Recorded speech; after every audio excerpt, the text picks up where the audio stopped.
The Blokebusters podcast is a proud member of the Pod Bros Network, where you can find us as well as other excellent podcasts such as Sarcasm City, Worst Millennials, and Late Night Gamers at podbros.com. Now sit back, relax, and enjoy another episode of the Blokebusters podcast. Tonight's story is somewhat unique and calls for a different kind of introduction. Who's going off? Today we are canceling the apocalypse! Wait a minute. You ain't heard nothing yet. And this is? Lilu Dallas Multipass. Frankly, my dear, I don't give a damn. Houston, we have a problem. Have you tried turning it off and on again? Gentlemen, you can't fight in here. This is the war room. Now, where was I? Hail and well met, folks. When last we left our heroes, we were doing a regular old podcast, but today we decided to do something a little bit different. And because I've been unable to finish watching the current season of Stranger Things, because I will not watch it without my wife, because she will kill me, and she's not been up for watching much recently, because she's getting quite tired at the end of the day, I figured, why not do a special podcast with a good friend of ours, Janelle Meghan, who will also be coming on to talk Stranger Things when we're finally done with that. And I figured we may as well talk about something that's near and dear to both of our hearts recently, which is tabletop role-playing games. So, Janelle, how you doing? Hi, I'm great. I'm so excited to be talking about this because I feel like this is a subject that doesn't get a lot of love. So I'm excited to dive in.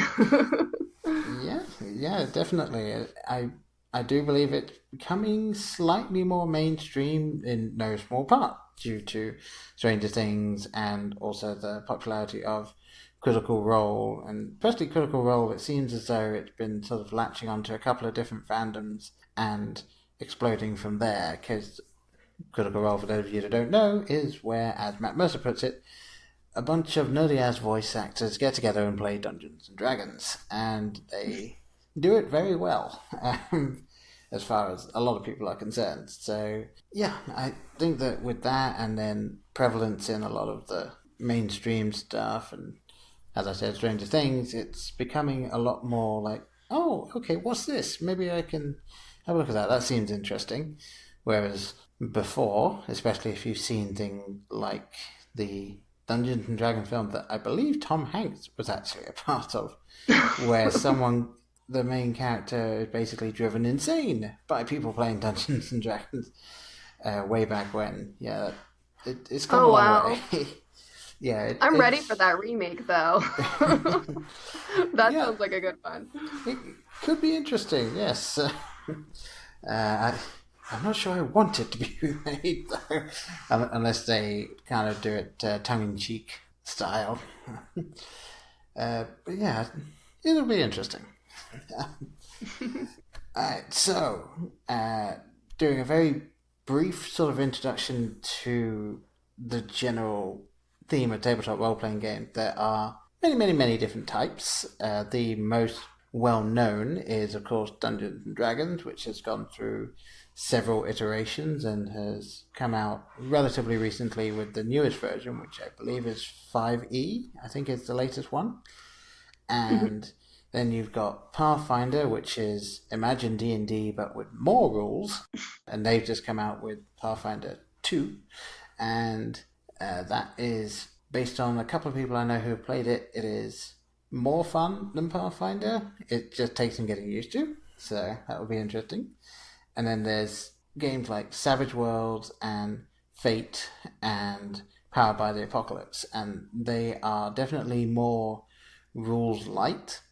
Not to say that there aren't many rules involved in that, because there are, especially with Savage Worlds. But they are definitely systems that are more used for games that you can role play more in. And you can just kind of let the characters push the story forward, and then the rules are there if you feel you need to roll for something. And I will talk a little bit more about that a bit later. But first and foremost then, big question. What was your prior experience to tabletop role-playing game before you picked up your first set of dice? So I actually started off kind of just listening to podcasts, like Critical Role, Adventure Zone, like are coming some of the major ones, and kind of just diving into this like fantasy role-playing-esque podcast game. And I really wanted to play really, really badly, but I didn't know anybody. So I kind of was out with friends one day, and I just was like, I've been doing this like nerdy thing, and I was like kind of almost weirdly ashamed of it when I like brought it up first. I was like, I don't think you guys will get it. And then my friend was actually like, oh, you're talking about Dungeons and Dragons, and I've actually been a game master before, and like if you can find people, like I would totally be down to do a game. So I was super excited. I dragged two of my friends into it, and we've been playing a game pretty much every time we can all get together since earlier this year. Yes, the every time you can get together is something that is sad and unfortunate in the world where you are trying to play with adult people that have their own things that need to happen, and sitting around a table and playing is slightly lower on the priorities to paying bills and things like that. So, yeah, playing is the easy part. Getting everybody there is the hard part. Yes. Yes, very high DC on that one. But yeah, my experience beforehand, I grew up in the south of England, and my friends possibly played. I don't know. I never asked, I never thought to ask, and I never really knew about it until, I'm not going to say relatively recently, because obviously there were references in TV shows and films that I'd seen, but I didn't really think about it until relatively recently. And I think I'd heard of Critical Role, but I didn't start watching that for quite a while, and then I was playing the game Life is Strange, and I loved that. And then I played Life is Strange Before the Storm, and in that you play a short session of D&D with one of the characters if you go over to their table and talk to them, because it is entirely missable if you don't go around and see what the world has, and I do that a lot in my game, so I came across this and I gave it a go, and I was just kind of enjoying the interaction between the characters as they were playing this game, because it's a person that you wouldn't expect would play Dungeons and Dragons, and obviously in the game they wrote she has a lot of fun doing it, and based on that I put out something on Facebook just saying, oh, I just played this, I liked it, and it kind of made me want to play D&D. And a friend of mine just got a hold of me and said, well, I have a group, you can play with us if you want. And I said, okay.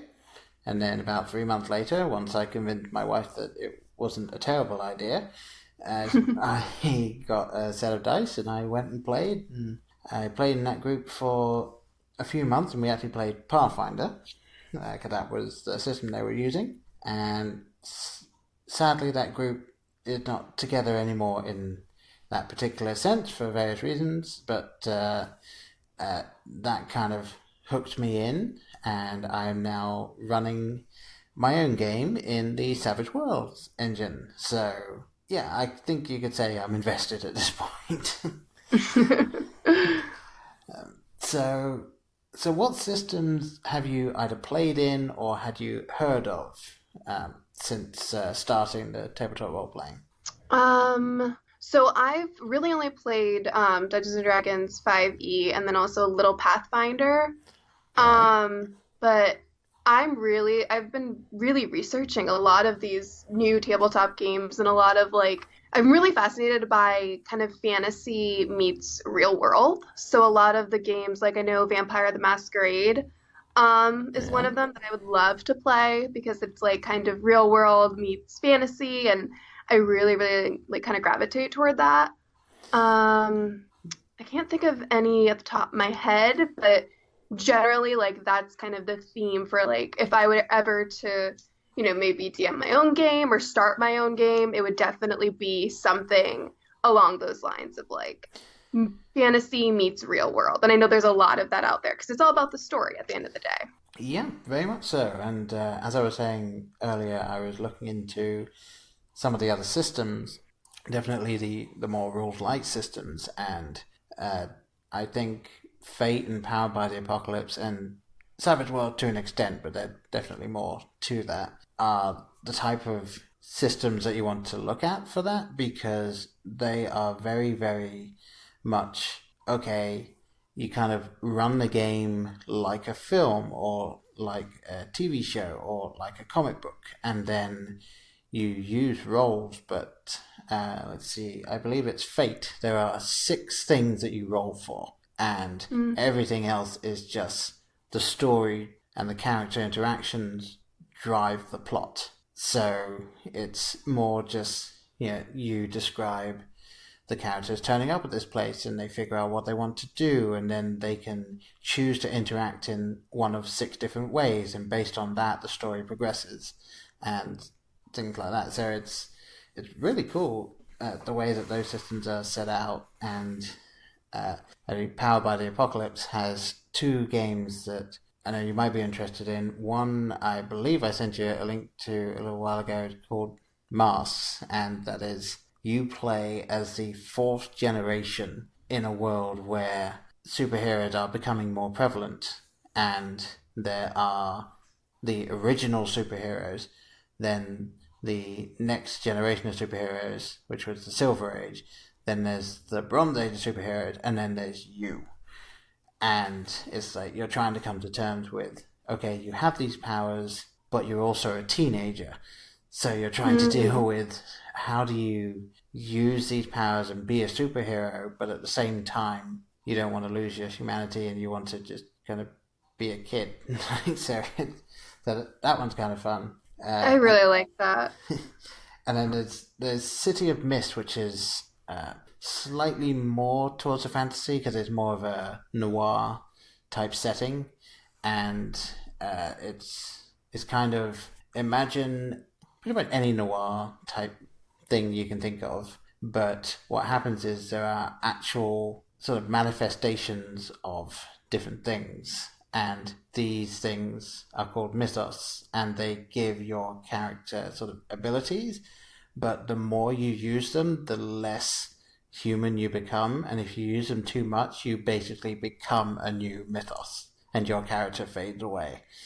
And so it's a really interesting idea. It's something that I've not had the chance to play in, but I feel like it would be something that I would enjoy if I had the time to do that. But, yeah, my time is very much spent in other worlds at this point. In the real world, how boring. Yes, very much so. No, I mean, I do think as an actress, I definitely gravitate more to like less role-based ones, because I am, an actress and a writer, and there is a real challenge and fun to just kind of play and build a story upon each other with your friends. And I really, I've only played Dungeons and Dragons, but I think this like whole other world of tabletop role playing is just very exciting, because you are just creating a story, and I think there's something so fun about that, just building a world with your friends. Yeah, and speaking as a GM, it's very interesting because I'm using a setting within the system. Very quick terminology lesson for people. When I say system, I'm referring to whether it's D&D or Pathfinder or Savage World. When I say setting, that is the actual game that you're playing in that system. So in Dungeons and Dragons, they have very definitive, this is Dungeons and Dragons, and then you can play an adventure within Dungeons and Dragons. That can be the setting. Or you can, in Savage Worlds, there are many different types of settings. There's vampires and stuff like that. There's the sort of steampunk world. There's the Western stuff, and the one that I'm currently playing is a kind of a sci-fi-esque fantasy sort of thing, but it actually feels kind of like Final Fantasy meets sort of Pokemon meets like some anime stuff meets Indiana Jones. Like it's a very interesting. It's a lot setting. of combinations. It is, and it's kind of just takes bits and pieces from all of these things and has come together into a really fascinating setting.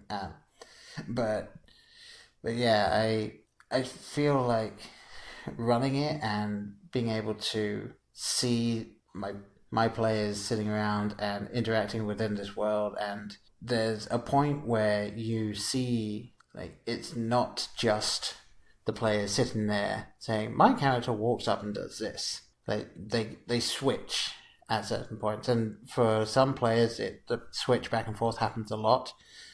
For some players, they like to just kind of sit in the character for the whole session. That doesn't happen to me very often, but they have that, and it's just like it's weird where you see they're no longer, oh, this is Dan playing this character. It's like no, they're them for now. Like, yeah, and it's just they've gone the whole hog into it, and it's something that is so much fun to see, and it's great to be able to facilitate that. And speaking of gaming sessions, then I will throw this out to you. So, what was your first ever tabletop role-playing game session like? I was very intimidated, honestly, when I first sat down, even though it was me and two friends who hadn't played ever, and then two people who I knew pretty well who have played the game before. But I was still like, I still kind of felt like this was a whole new world, and I wasn't really sure what was expected and how much was allowed. And, you learn very quickly as kind of anything's allowed, but it was very, very fun, and especially touching on what you're saying about watching people kind of come alive in their characters. The minute people, there was a minute when like you saw everyone get comfortable in the room together and like start to go on this kind of adventure that we had started, and switch into their character and start to make decisions as their character. And that was when it got really exciting for me. And I was like, this is something special. I'm really, really happy to be doing this. Yeah, it was interesting for me. My first ever session at the group that I was playing with, it was myself, my friend that got me involved, who is currently playing in the campaign that I'm running, and two other people. Then became three, and it was something that, even though the group is now dissolved for this reason or that reason, like the actual feeling when we sat down to play the game at the table, I was a complete novice, and even though I'd read the rules, it was like, okay, I don't know exactly how things run, I don't know how this is supposed to go, and they were perfectly willing to be like, okay, well, so here's how this, and then I start to say, well, maybe I'll do this, and they're willing to say, okay, well, that means you gotta roll this, or that means you've got to do this. And there were a couple of times where the GM, or Game Master, for those that don't know the shortened version, he was just saying, okay, so what do you want to do? And I described it, and he said, okay, you have these options. And there were only a few times where he did that, because he was the type of person that wanted the player to make the decision, didn't want to railroad too much, and that was very gracious of him. He very easily could have just been like, oh, he doesn't know what he's doing, so I'll just tell him. And I feel like that wouldn't have been that much of a good experience for me, but yeah, it was something that I actually got into the role-playing side of it fairly easily, because I picked a character that I'd always said to myself, if I was going to sit down and play this, when I was starting to think about it, it's like, I'm going to play a wizard. And it's just good, that's my play style. When I play certain games, it's I'm the wizard, I'm the caster, I'm mid to long range person. And then when it came down to play, I was like, okay, I'm a wizard, and then I just kind of started a little bit around myself, but more. And so it came very easy for me to actually sit back and let the character come forward, and then a little bit down the line, I switched up characters, and I was playing someone who was a fighter.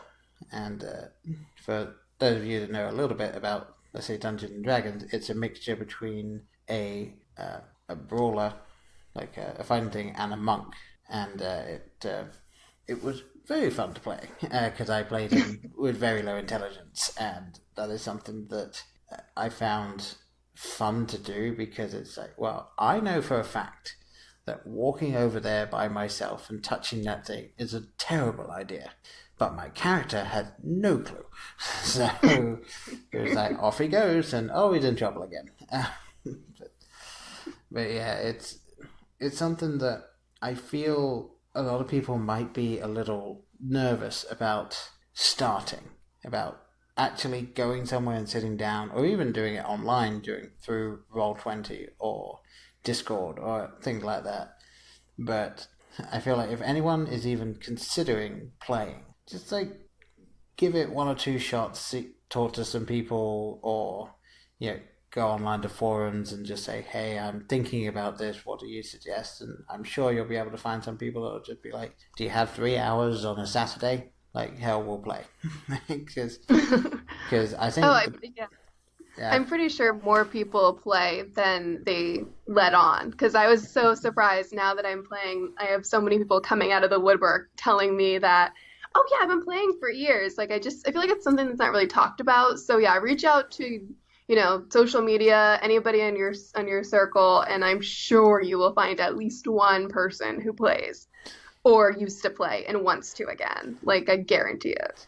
Yeah, and it's very interesting as well, because I didn't fully understand exactly how much, like, my friend was just like, yeah, we play, you can join us. It's like, oh, as a new person, it's like, really? Like, you can just, like, you're just inviting me in like that? But now that I've played and now that I've run stuff, it's like, that desire to have more people play and understand what it's like is very, very real. It's just like, hey, you might enjoy it. Like, I'll talk to some people at work. They're like, oh, I never played. It's like, you should. Give it a go. It's like, no, I have a select group of friends that will literally check in and be like, so what's going on in your game now? And they'll say it so casually, but I'm like, you care, you want to know, and it means that you should play too. Yeah. Like, well, just have them in to play an NPC once or twice. Like, yeah, just give them the bug that way, and then maybe they'll end up joining. Yeah. Once they get a taste, they'll never stop. Yes, it's I would say it's like a drug, but it's not exactly like a drug. It basically is. It's just you get that same stuff, you get kind of hooked, and you just want to keep playing. But definitely, yeah, responsibilities and such always getting in the way. Gotta make room for play and all the work that we do as adults, though. I think it's so important. We gotta, get in touch with your inner child and like have fun and let your imagination run wild. Like I think that's actually really healthy for people, and especially adults. Yeah, definitely, and it's one of those things as well as, like, I've heard of some people say, like, that's stupid. Like, you're just sitting in a room, like you're just sitting around a table just talking, and it's like, well, what do you do when you watch an American football game? You sit around and you're just staring at a TV for 3 hours, and then you talk to your friends about what happened on the TV. So, imagine that, but without the TV. And with magic. Yes, exactly. So more interesting things happen than throwing a leather ball around. Yeah. And it's more connection, if anything. Like I feel so much closer to my friends now because one, we're forced to hang out every week if our schedules allow.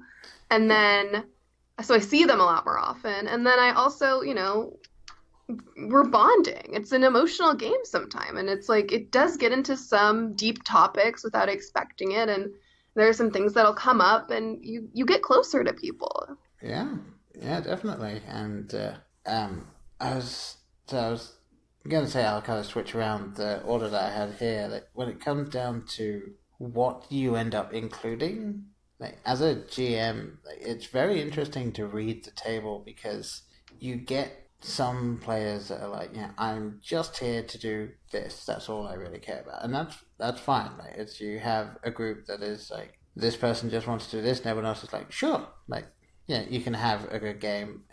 Very important to make sure that you kind of set out expectations at the beginning, because you really don't want 4 or 5 sessions to have gone by and someone to say, I'm getting really bored of all this, and everyone else is like, what are you talking about? I was like, that's the best part.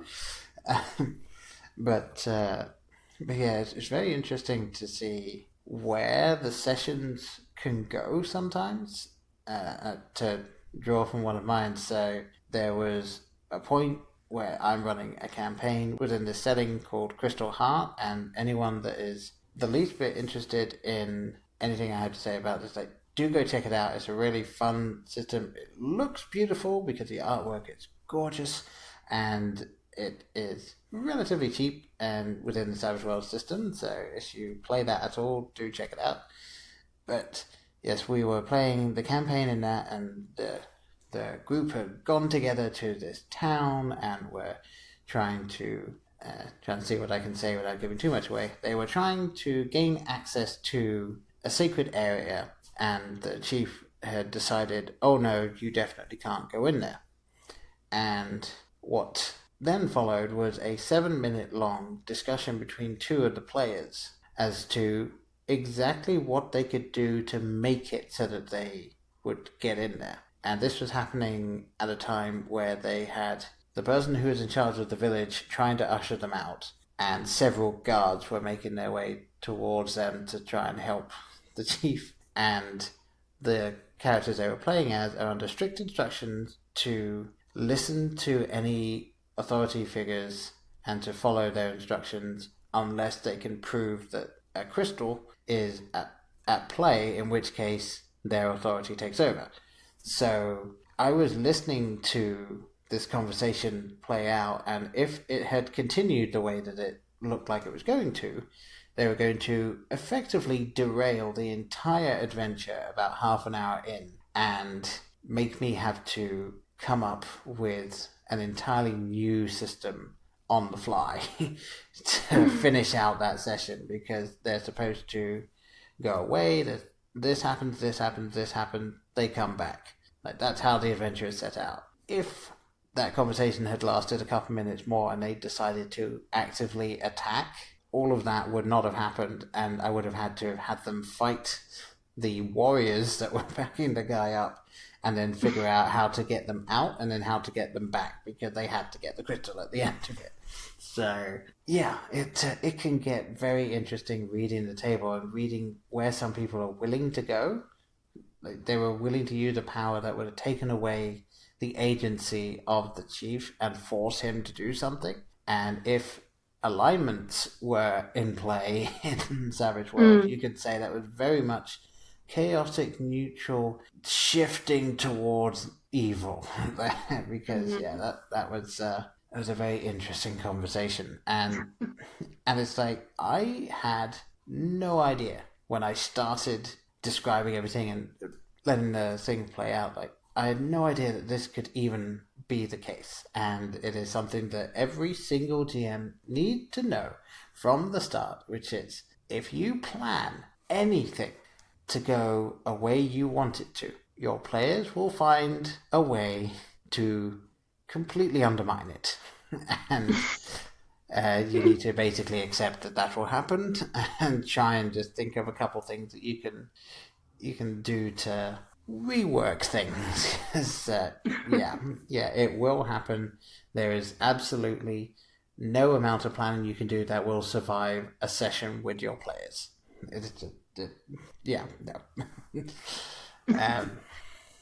It's funny because there's definitely is two different types of play for both the player and for a GM. Like, for a GM, there's the GM that plans everything like meticulously and like builds this whole story and stuff. Or then there's the GM that I've played with where there's some sessions where he's like, I don't really prepare anything. Let's just, have fun in the city and see what happens. He'll give us like a mystery to solve, and she's like, go solve it, go and talk to people, figure out what's going on, and then just kind of go from there.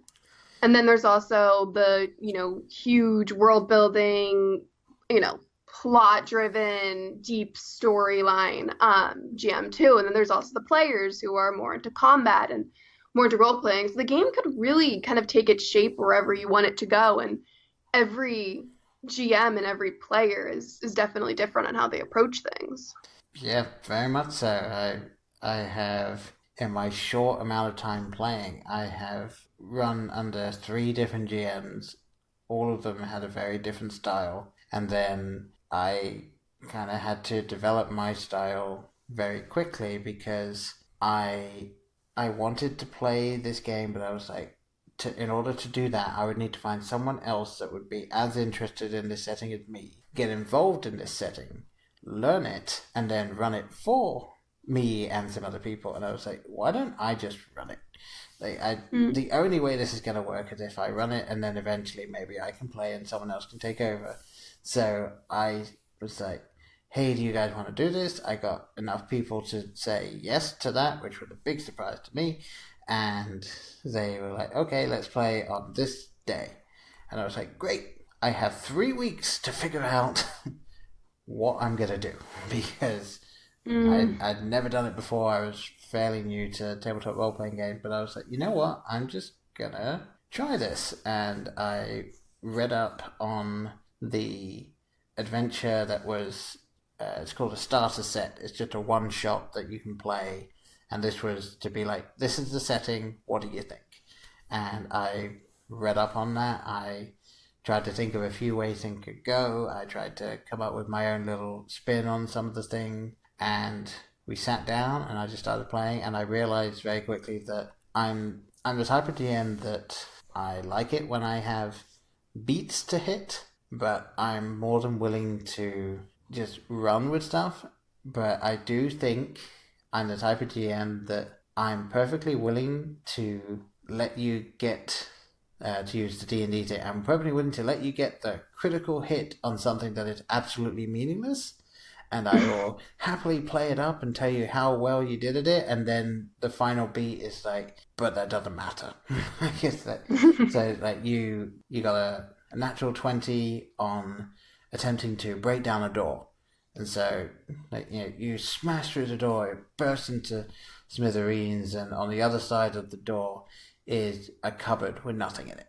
Like, it's just, I'm perfectly fine doing that because A, that's funny, and B, when it comes down to it, the people that I'm GMing for, they enjoy that too, and that is the biggest thing. It's like if you're able to come away from a session and the players have had a good time, like, you've had a good game. Like, there's nothing else to it. Like, you can, as you say, you can have a session where there's nothing planned, really. It's just, okay, what do you want to do? And then they inform the story. Or you can have a session where you plan this giant, big, bad, evil guy encounter, and they defeat it in one round. But... because they did that, they are now heralded as heroes in the town, and they go off and they had this happen. And yeah, as long as they're having fun, you're having fun, and you can just have all of your notes in the bin at the end of the night. Like, it's like, well, I didn't get to touch that, but everyone else had fun, so it doesn't matter. Yeah, as long as you that you had fun with your friends, like, that's all that matters. Like, definitely don't need to get too tied down to, you know, rules or storyline or anything like that if that's not what your game is about. Don't feel pressure to play in any sort of way if you're a first timer. Yeah, and that is something that I remember thinking about when I was first going to play. It's like, okay, am I going to be the type of player that role plays all the time? Am I going to be the type of player that I live for combat or something like that? And it's like, I like to think I'm the type of player that just kind of enjoys the whole thing. Yeah, I'll role play happily when it's that type of a scene, or I will get drawn into the combat and I'm like, okay, what am I going to do next? Okay, but I don't think I'm not quite on par with the Critical Role guys and similar podcasts, but I would say I'm more of a Dice Funk type player for people that know what that is. And I was actually gonna have a bit here where I was gonna say, is there anything that you would recommend for people to listen to or watch if they were thinking of getting into tabletop role-playing game for the first time? Oh my gosh, so many. Well, the thing that got me into it was not another D&D podcast. Right. But then the same people also do a show called Fantasy High on Dropout, which is like a kind of like a college humor.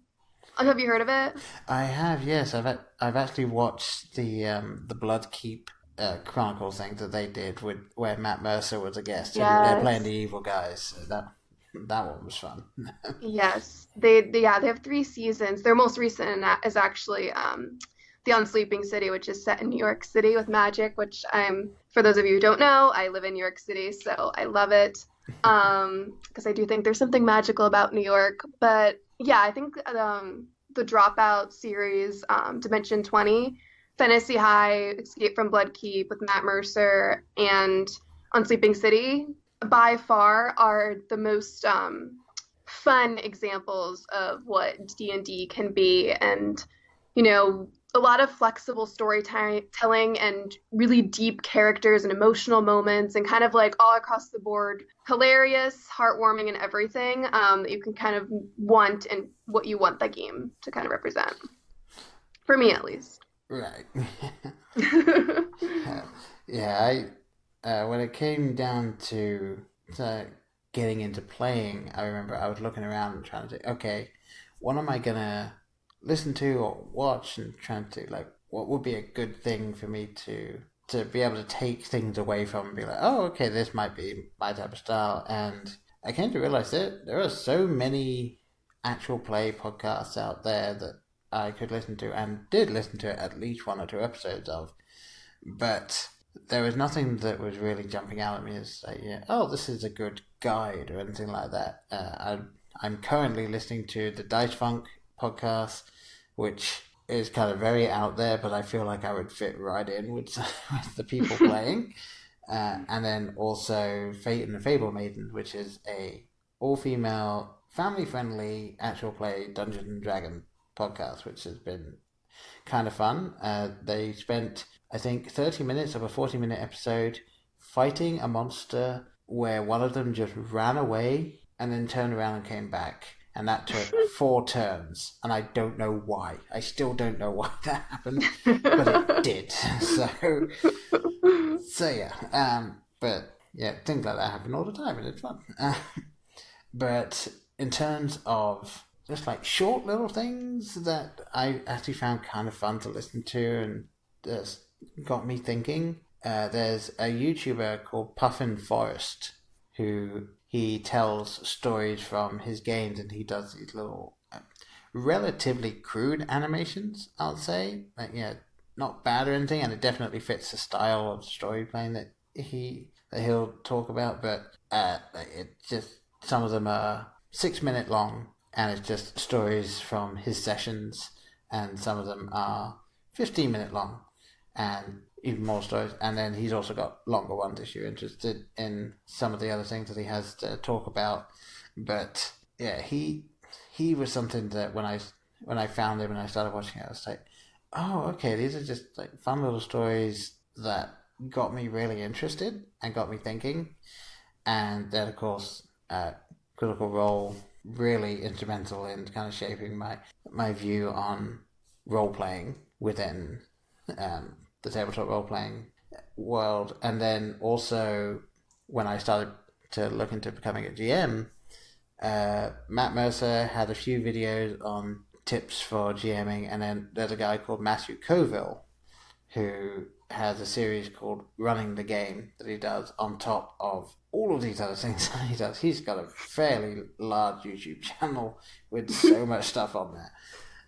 But he is the type of person who will happily talk to you for like 4 hours about running the game and stuff like that, and that he's just very enthusiastic and very knowledgeable about this sort of stuff, and he's been doing it for so long, and it's very interesting to get his take on something.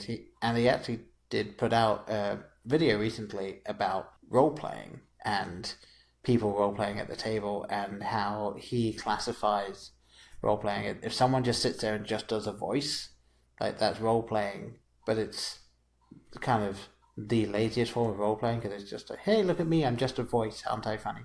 But then he said, if someone is actively thinking how their character would think, and then their actions are based on their inner monologue, like, that's what he views as some of the best role-playing, because you're actively thinking as the character rather than just going, my guy goes and does this because he's lawful good. Like, that's why he does it. Like, no, there's actual inner turmoil and stuff. So it was interesting to get his take on that, especially if I didn't necessarily agree with a couple of the things he said, but he was able to articulate his point very well and make good arguments for the way he thinks, the way he does, and all of his videos are like that. He's just very good at getting his point across and being able to inform and teach. So, anyone that's considering GMing or even just wants to try and think about what it's like on the other side of the screen, they just give some of those videos a go.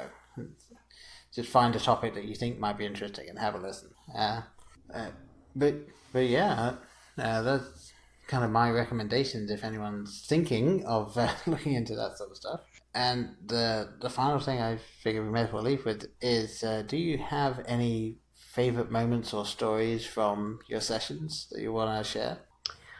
The story that obviously stands out the most for me, and I'm sure for all players, is the first time that my character almost died.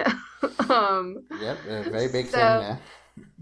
Yeah, it's a big moment because I do fairly play it safe during combat. But for whatever reason, me and my party, we frequently forget to make insight checks. And it always feels so silly telling the whole story of like a Dungeons and Dragons campaign. But basically, I'll keep it as simple as possible. We were in a town and we met these people who were big fans of the dragon in town, and they seemed pretty legit. No, we didn't, like I said, did not roll any insight checks, but they seemed very nice. My character is a very neutral, good character. She sees the good in everybody.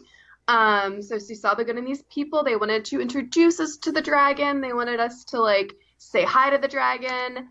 And as soon as we get there, they turn out to be dragon cultists and try to sacrifice us to the dragon.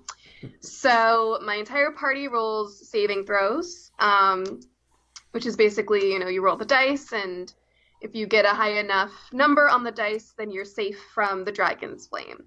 I rolled a 1, which is a critical failure.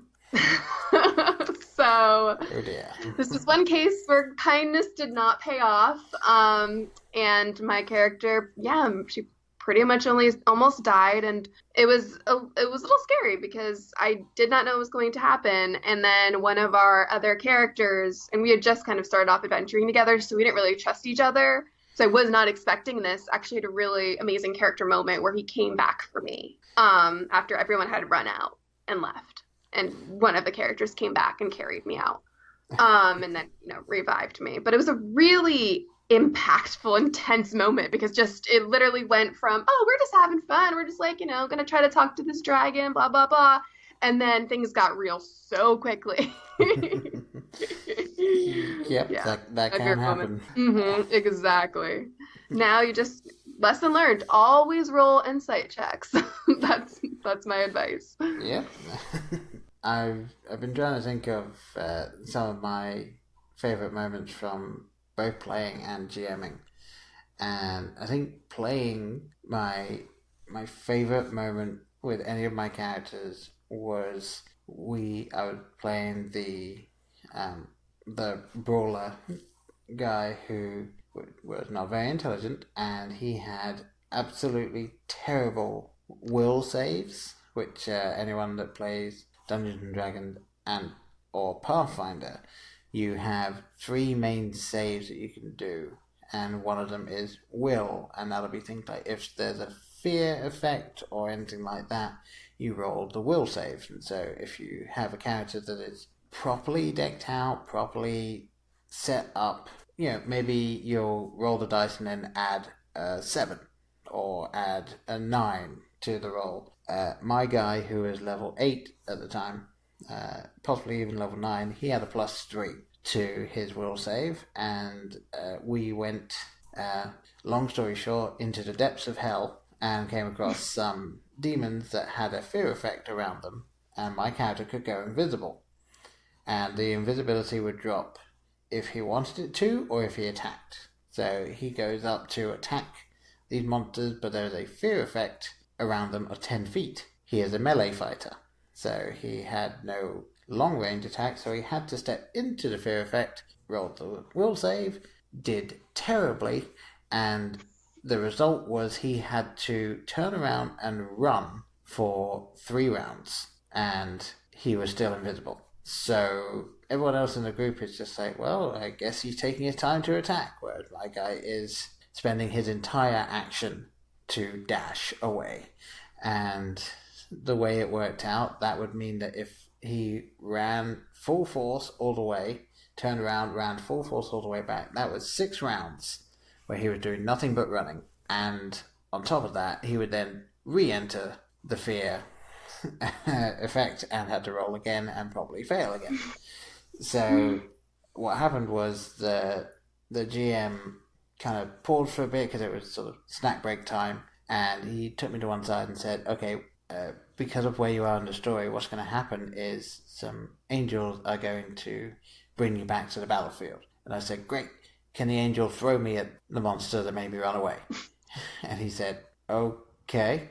And so game starts back up. I'm being relatively quiet as everyone else is trying to fight this thing. And then he announces, you hear horns going. All the demons are looking around a little scared, wondering what's going on. And then these angels come flying in with my character clasped in one of their hands, at which point he says, and because he asked for this, throws Blobby at the monster, and then he asked me to roll an attack, and I did, and I hit it, and I rolled damage, and I decapitated the thing, and that was just like, he just decapitates it, lands, and it's just like, hi. that was I'm back. pretty much, and that was like, I think my favorite moment from playing. My favorite moment from GMing is actually something that is interesting, because I was trying to think, what's been my favorite thing to, describe to the group, or how I ran something, or things like that. And I don't think it was that at all. My favorite moment GMing is something that might be unique to my session just because of the interactions with everyone, but it was a particular point where a series of events happened that caused a derailment of a train that they were on, and then there was an explosion, which meant they each had 1 round to try and do something to prevent them from getting seriously hurt by the train falling over a cliff and stuff like that. And they were talking really quickly amongst themselves, and I didn't set a timer on the amount of time they had to talk because they were still relatively new to it, but they were also genuinely talking quickly and trying to kind of quickly speed through some of the things that they would want to do. So I didn't even need to set a timer, and then I said, okay, what do you do? And I went round the table, and the thing that everyone had come up with was a very solid plan. And the way that dice rolls work in Savage World is if you get the highest number on the die, you roll it again and add that to the total. And if you get so much above the target number, then not only do you succeed, but something good happens. If you get more, again, you get the next level of thing. And the way everyone rolled, if the guy who had been driving the vehicle that was within this carriage had rolled 2 higher, he would have succeeded in getting out of the carriage before it went over the cliff, which would have meant that he would have completely derailed how the story went, and I would have had to have figured out another way of getting him down there. But it would have been the most awesome thing that any of them had done to date. And I was happy that they didn't derail the campaign, but I was sad that they didn't get this magnificent moment, and I realized I was as invested either way. And it was just something that was like, wow, these are my players coming together and doing something that I didn't know if they were all fully capable of at that point, because that was I think 3 sessions in, and a couple of them are still kind of coming to grips with exactly how to play, exactly what they can do. But it was just seeing all of this come together and seeing them agree on this plan really quickly and act it out, and they say, this is happening, this is happening, this is happening. And it was so much fun to finally see the synergy there between the players.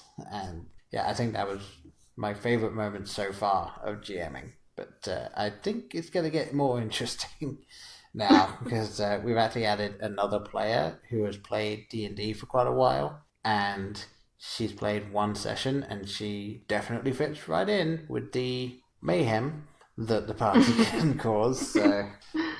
Well, I think your stories and also mine kind of both have one big similarity, is that the stakes were really high for both the GM and also for the players. I think that's when the magic really happens, is when the stakes are high, everyone kind of gets really intense, and it's just up to like the dice and the story at the end of the day. Yeah. So I think that's really, really cool. Yeah, definitely. I did get a friend of mine contacting me at Pat, who'd been on this podcast before, and he started playing D&D recently, and he said that he has a quick cool thing and a quick funny thing. The funny thing was his first ever night of playing, his character went to Disarmored Guard, but because of his terrible rolls, he ended up falling on his face and lodging his knife in the wall instead. But his epic moment is that his character... they were fighting a tunnel worm, and he landed the final blow and decapitated it, and then his character demanded that the entire party go and celebrate in the bar. So, there's like, brilliant. Okay, yes, to the tavern. Because there's always a tavern. That's how we all celebrate in D&D, at the tavern. Yep, and then madness ensues from there, because it always ensues from a tavern. That's where it starts and ends. Mm-hmm. Alright, so yeah, I don't think I have anything else that I would like to add. Is there anything that you feel that we haven't touched on? No, I mean, I'm just, I feel like we've really kind of talked about just get out there and play if you're curious about it. I feel like there's a lot of like stigmas, and maybe like, especially if you're, someone who typically doesn't play games like this, or is maybe not into this stuff and not typically into it, but also maybe you do love storytelling, or maybe you do love fantasy. Like, I think there's something in it for everybody. So just, don't be afraid to go out there and do it and have fun. Yeah, I mean, there are definitely systems and settings for everyone. I mean, yeah, if you like, fantasy like Lord of the Rings, you've got your Dungeons and Dragons and Pathfinder that will do you handily. If you like, you said, the sort of real world / magic type thing, you've got the Vampire Masquerade, or you've got Mars, or if you like noir stuff, you've got the City of Mist and things like that. If you got Crystal Hearts for some other sort of like lighter fantasy stuff. If you like horror, there's Call of Cthulhu. There's a system that exists and can be very interesting, because the entire point of the game is to not go insane, which will happen to your character. Like, by the end of the session, your character will be insane, and you're just trying to stave it off as long as possible. So it's fun. There's so many different settings and systems that I guarantee you everyone will find something that they will enjoy. It just you just got to give it a shot. But yes, thank you very much for coming on and talking about this. It's been a blast. Yeah, I agree. This has been so much fun. Thank you for having me. Yeah, no problem. You're always welcome back anytime. And if people want to get a hold of you before you come back again, how would they do that? You can just follow me on Instagram at Janelle Meghan, and be sure to tell me if you have anything fun going on in your tabletop role-playing games. I'd love to hear more stories. Yeah, same here. If anyone listening to this has some fun tales from the table or anything like that they want to share, just get a hold of us. We're Facebook, Twitter, and Instagram at Blokebusters, or you can email us at theblokes@blokebusters.com if you want to just send us a message that no one else is going to see. We can happily do it there. And aside from that, I think that's it, and we will be back with you again at another time. Bye. In case I don't see you, good afternoon, good evening, and good night. Hang on a minute, lads. I've got a great idea. Louis, I think this is the beginning of a beautiful friendship. You're still here? It's over. Go home. Go.